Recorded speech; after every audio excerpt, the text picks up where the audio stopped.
Hey man, Pastor Steve checking with you about lessons from a sheepdog, dog, chapter 6.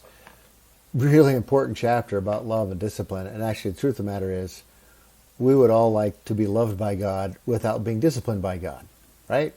He loves us, He makes everything okay, makes all the bad stuff go away, makes us all comfortable, and gives us what we want. Well, that's not real love, is it? And every once in a while I'm in a store, a grocery store, and I see a young parent in with, usually it's a 2 or 3 year old, and they're at checkout, and the kid wants a candy bar, and the parent, either the mom or dad, says no. And at that point, I can pretty much figure out whether that child is disciplined or guided at home, or whether the parent simply loves the kid and does whatever they want. Because if the parent disciplines the child, they may ask 1 or 2 more times, and then they take no for an answer because mom or dad says no, and that's what goes on. If there's no discipline or guidance in the home, the child escalates and their asking, raises their voice, and begins to shout and scream and throw a fit because they know they're going to get the candy bar.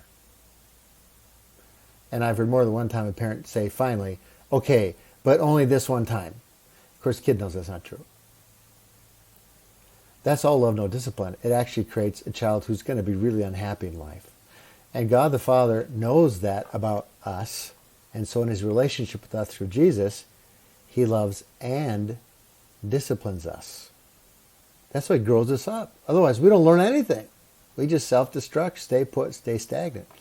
So it's a great chapter. I remember when Sarah was, probably our daughter was, 1.5, and she was toddling around the kitchen, and the oven was on. We were baking something, and the oven door was hot. This was a number of years ago. Insulation wasn't as good. The oven door was hot, and she walked toward it when she wanted to touch it. And I said, no, Sarah. And I took her finger down and turned her away, and she went back. And finally, after about 3 times, I said, Sarah, this is hot. It will hurt you. She tried once more time. So I took her finger, I held it in my hand, and I quickly touched it against the glass. I disciplined her. I said, if you do this, this is what's going to happen. Real touchy, so she's safe. She wasn't going to get burned, but she could feel the heat. Never touched it again. I loved her. I had to discipline her. I had to show her she had to stay away from this. If I had not, she could have put her whole palm of the hand on that hot glass and got significant burns. Well, Jesus is the same with us. He guides us, which means He disciplines us. He actually uses the consequences of our life, of our failures, of our bad mistakes to kind of sit us down and go, okay, guess what? You didn't follow me on this one, and this happened. So let's talk about this, figure this out, get you forgiven, get you back on track, and then you know now we don't want to go down that path anymore. Incredibly important part of Jesus' relationship with us. He's a shepherd, so He actually will guide us gently, sometimes firmly, onto the right path. We need discipline. The author talks about in Hebrews chapter, I can't remember the chapter now, he's got it in the book, where God the Father disciplines us because He loves us.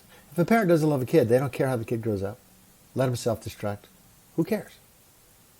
But God the Father loves us infinitely, and He's going to guide us and shape us and mold us and discipline us to help us go the right way. And that's why I talk about when we love someone with God's kind of love, we want God's best for them. God wants His best for us.